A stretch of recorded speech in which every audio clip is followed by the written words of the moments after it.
জয় গুরু, জয় বিষ্ণু ভগবান, জয় শ্রীনাথ স্বামী, জয় দুখন স্বামী। এখন বর্তমানে আমরা আসছি মোহনগঞ্জ থানা এবং আদর্শনগর একটি গ্রাম, এবং এখানে একটি সুন্দর বাজার আছে। এবং বাবু এদিকে লক্ষ্য করো, হ্যাঁ, এখন আমরা এই আদর্শনগর ব্রিজের উপরে আছি। এখানে আমার এক শিষ্যর বিয়েতে এসেছি। আমরা এখানে সেই ব্রিজের উপরে ছোট্ট একটি ভিডিও করলাম। তো আসলে বর্ষার দিন থাকলে এইগুলা জলে একদম প্লাবিত হয়ে থাকতো।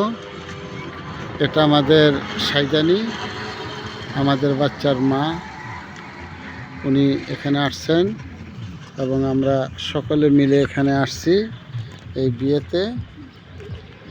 এখানে সুন্দর পরিবেশ, সুন্দর স্থান, সুন্দর এলাকা, দেখতে খুবই ভালো লাগে, খুবই সুন্দর, খুবই মনোরম মুগ্ধ। দেখেন কত সুন্দর একটি আদর্শনগর এটার নাম। জয় গুরু।